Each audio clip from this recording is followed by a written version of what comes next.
The time has come to talk about Celebration, Florida, Disney's cult-like town. This place was Disney's attempt to create a perfect utopian society, a town of pure perfection that Americans or the world were supposed to look up to and seek to replicate. And it's pretty safe to say that things went downhill, and this town was in fact far from perfect. Which is hilarious because of just how far they went in their pursuit for perfection. Their attempts at creating the perfect town went as far as faking snow in the winter and playing fake bird noises from trees. And Disney did everything in its power to make this town unique in every way. For example, the school system. The town had its own school that was completely out there and tried to do everything differently. It tried to be cutting edge, only for the school to be so bad that it made tons of residents up and leave. Now this place had such a strict set of rules for what residents could or could not do. One of the town's rules was that kids were not to be seen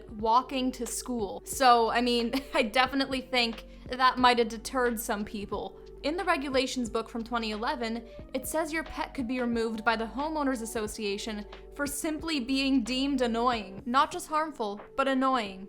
It seemed that every minute detail about their house was at the mercy of the Homeowners Association. For example, you were only allowed to choose a pastel color for your house out of a predetermined list they made, and only choose a specific design from their catalog as well. Your house design was also not allowed to be the same as the one adjacent to you. The windows, the color, the yard, and the porch were heavily controlled. Everything seemed to be done just for the pursuit of perfection and harmony, to create a town without flaws.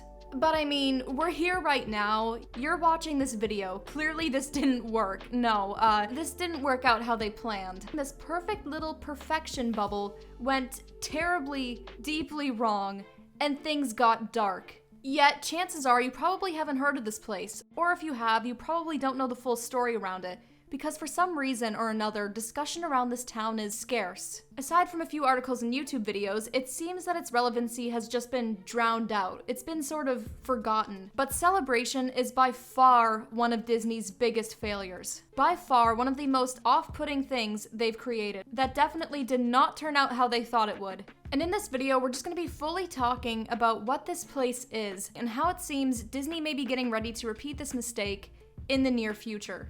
So my fellow weirdly decrepit Mickeys, let's dive right into the disaster that is Celebration, Florida.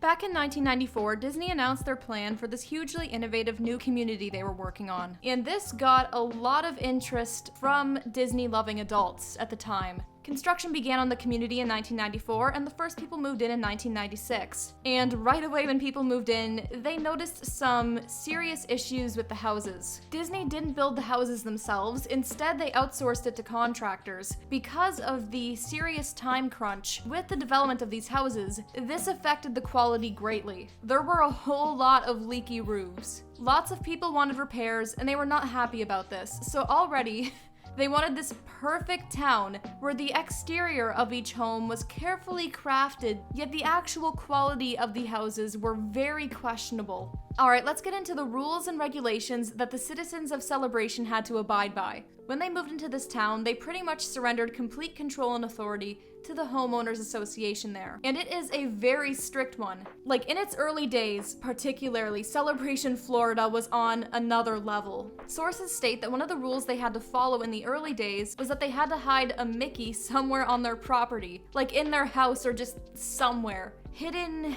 Mickeys, they haunt me. Like, it's kind of funny that Disney made the habit of putting hidden Mickeys everywhere, so then fans of Disney were conditioned into looking for these things, and then ended up seeing hidden Mickeys that are just accidents, like they're a stain in the vague shape of Mickey Mouse. This is what those I Spy books and Where's Waldo did to humanity. It's created a severe mental illness of people just hallucinating Mickey Mouse everywhere. There's a 1996 article saying that the following are some of the regulations that the citizens of Celebration had to follow in the initial days. Political signs were not allowed to be more than 18 by 24 inches, and they were only allowed to be posted for 45 days before an election and 2 days after. So if you left your political sign out for 3 days, you could be fined. Any pet deemed a nuisance can be removed. Home buyers must live in their house 9 months of the year. I'm not rich enough for this to be a problem for me. Like, I think it's easy to live in a house 9 months of the year. I obviously would think that. I'm not from this sort of high-class background where that would be a problem for me. But the people at Celebration, a lot of them were pretty wealthy, right? But I think it's weird for a town to just tie you down and make you live there for the time they deem correct. It just seems like that shouldn't be in the scope of their control. Only 6 home styles were permitted, and they can only be built in pastel shades of white, pink, yellow, blue, and buff. You can't have more than 2 cars, and pets over 50 pounds can't be in certain areas of the city. And you can't have more than 2 pets total. Some dog breeds are restricted. The place was under Disney rule for a few years, but then Disney gave up. They pulled out in 2004. Disney developed the town, but it was only properly a town people were living in under Disney's control for 8 years. So in the title of this video, and just in general when people reference this town, why do they still call it Disney's town if it's been so long since they've owned it? Well, simply put, while they're not their current owners, their influence and image carried on in Celebration far longer after they left. Because even though Disney left, the Disney-loving adults who were the residents didn't just get up and leave. They stayed in Celebration, and in Celebration, only landowners can make new laws or revise the current ones. The influence of the homeowners who moved in during Disney's control is still very much so present. Now let's get on to the rule book from 2011 I found. I was able to find this on Celebration Florida's website itself, in case anyone else is interested in taking a look. It's public information, so I'm not disclosing anything that's, private. This is public information on their site. You can also find other years there, but this is the earliest year I found. And the reason why I wanted to go to 2011 one instead of the more recent years is because this video is about how Disney created this town and put it in a weird spot. So we want to look at when Disney's influence would have been the strongest, because nowadays it's still there, but it's not as intense. Now let's go over what I found in this very nifty, very small book of 142 pages. Community Charter for Celebration Residential Properties. This book still has a lot of the rules that were initially with Celebration when the community was created. One is the rule saying that your pet can be removed if they're annoying. This is seen on page 26. It says, the association may require the removal of any animal that the association determines is an actual threat to the health or safety of residents, a nuisance, or an unreasonable source of annoyance. And I definitely get the first point. If the pet's actually harmful, sure. It's not as weird as when the rules are restated on page 115, where it doesn't even mention the potential harm a pet could cause, it literally just mentions the annoyance part. Any pet that the board, in its sole discretion, determines to be a nuisance shall be removed from the unit upon the board's request. It's weird because what if you just got neighborhood drama? It's not like you have unbiased people making a decision. What if you got some woman, what if you have Betty, right? Betty living next door. You hate Betty, she's a little bit annoying, but she has this one poodle that she really likes. So to stab Betty in the back, you think, you know what? We can take away her pride and joy. Her pet's a little annoying today. And they can just vote on it, I guess, because it's very vague on, it says it's at their sole discretion, right? That's what's written in paper. It's objective that they have the power to remove the pet, but it is subjective in what constitutes removing them. Underneath restricted activities 2J, it lists modifying property and includes any changes to landscaping, placement of decoration, sports or play equipment as stuff that needs approval. So if you wanted to get your kid a mini playground or something, you would actually need to get approval or you could be fined. And here's a big one. Section 10 says the association has the right to set requirements and regulations for what decorations you put on your porch. Which I think sucks, because frankly, if I lived there, I think it'd be hilarious to just line up an army of gnomes on your porch, staring out at the neighbor across from you. They're the arbiters of truth around there. They're the sheriffs. I don't know, I think establishing a gnome army is what actually makes a town a utopia. So it's a little bit disappointing to hear that probably wouldn't be approved. But a crazy an example they listed was if a porch plant dies, you have to immediately remove it or replace it with living plants. So if a plant dies on your porch and you don't notice it quick enough, that is grounds for punishment. Like, which nosy neighbor is paying that much attention that they're gonna rat you out because your porch plant dies? Like, this has gotta be really sad. If this specific example is listed, it probably comes from something that actually happened. When I think of living in the perfect town, I don't envision being heavily restricted and limited. Like, if you're a stale piece of bread who doesn't want to do any home decorating, I guess you have nothing to worry about. But this is definitely not the place for more creative types, it would seem.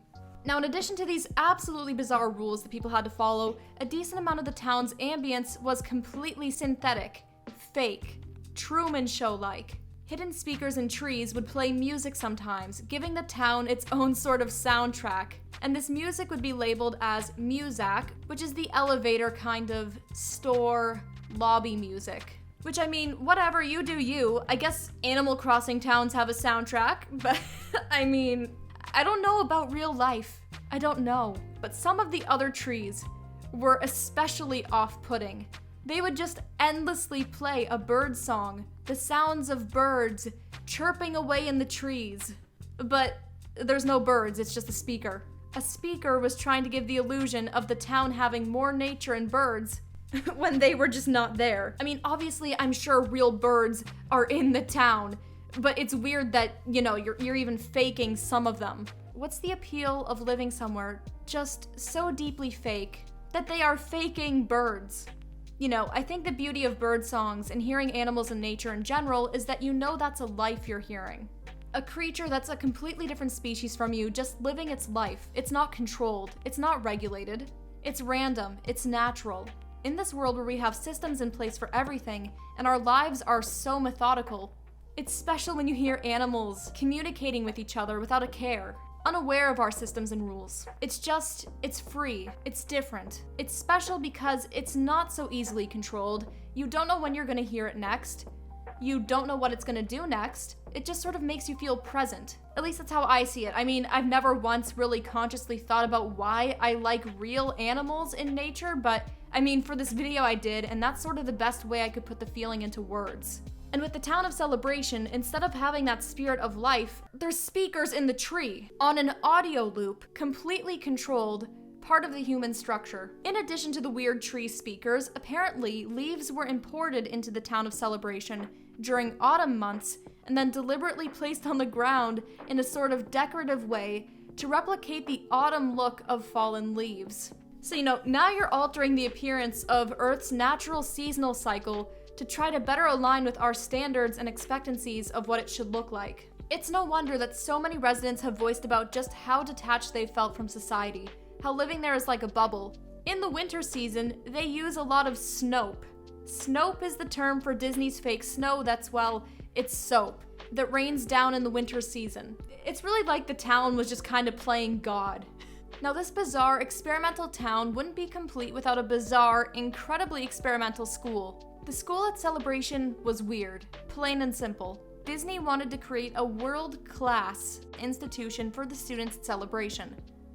The school was designed by top educational experts brought in from places like Harvard, and it deviated from what's normal in pretty much every way. They used a bunch of experimental educational methods that they believed to be at the time incredibly advanced and effective. The school opened in the year 1996, and let's just say these methods did not stick around, so I don't think they were as forward-thinking as they expected.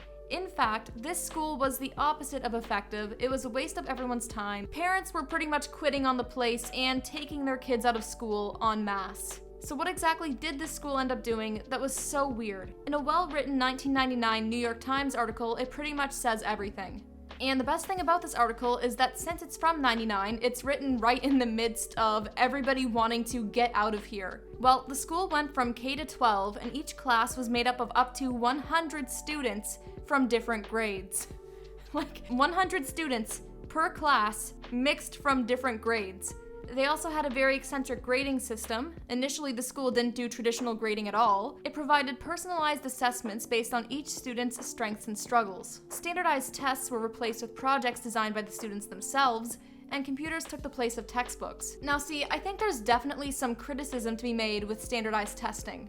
I think projects could definitely be a good alternative, but it's the fact that every single one of these methods that I just listed were put in place at the same time, making the students here live in a sort of bubble because this isn't how schooling works really anywhere else in North America. I don't see the issue with giving a lot of these things a shot, except for the large class size with mixed grades. I mean, I think that one's just ridiculous and I don't see the reasoning behind it. But one more bizarre thing they did was they tried giving the students who attended a new set of language to use. They called the teachers learning leaders and the students were called learners, and instead of it being called a classroom, they called it a neighborhood. Yeah, a neighborhood. I don't know about you, but I'm pretty sure replacing classroom with neighborhood makes no sense. You know, I see learning leader, I see learners, that's pretty self-explanatory.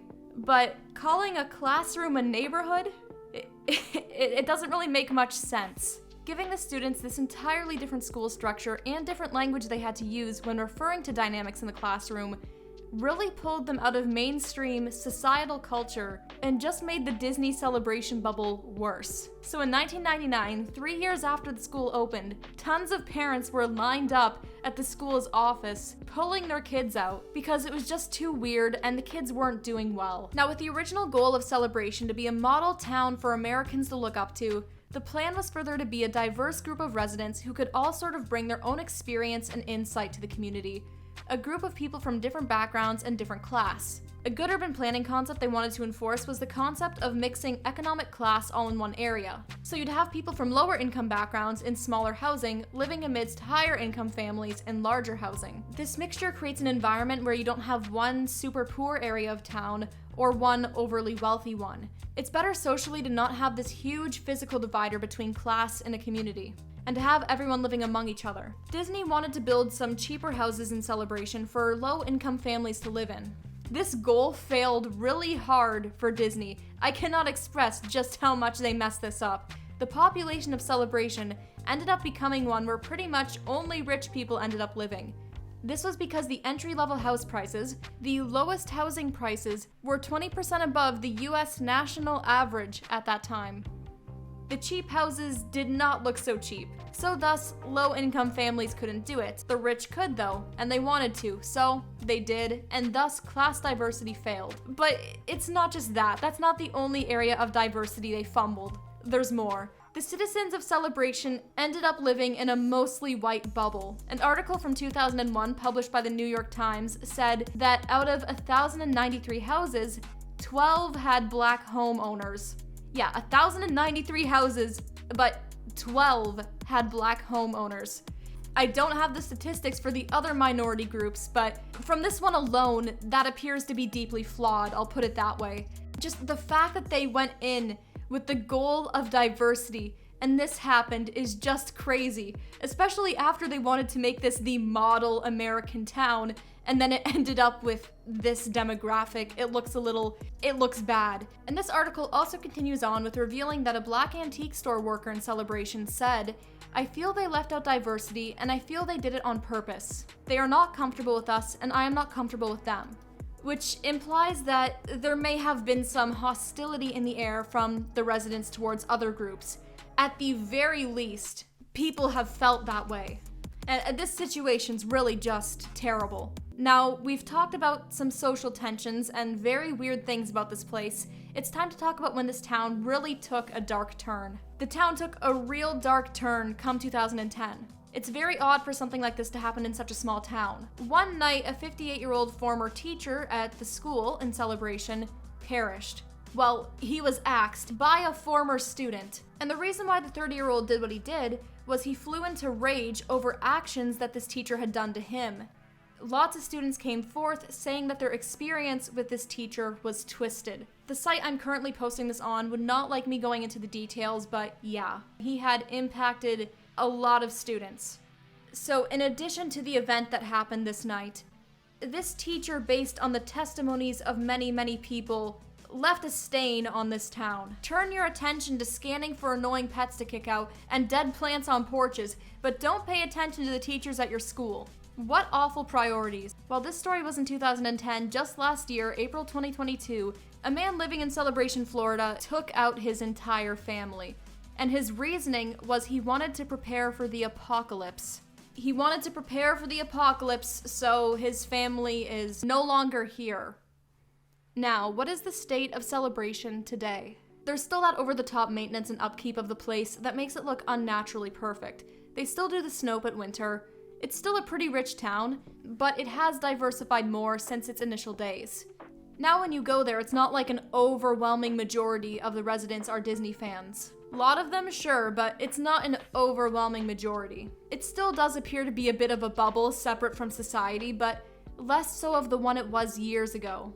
You know, regardless of the state of Celebration now, I do think it is interesting to look at just how wrong this project went for Disney. Because you see, they say history is important, so you don't make the same mistakes again. And while Disney withdrew from Celebration in 2004, I fear they may recreate their little oopsie again in the near future.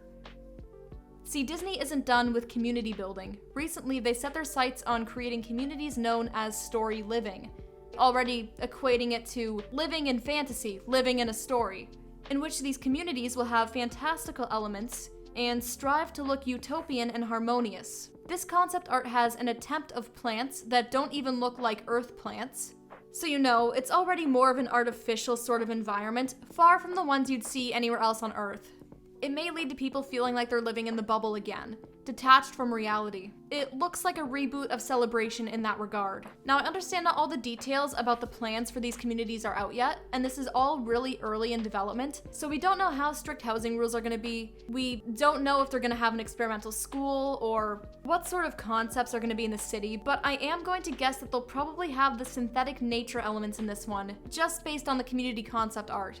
I also think this doesn't exactly look like a cheap place to live, so I'm honestly just expecting this place to look like a sea of rich people detached from society again.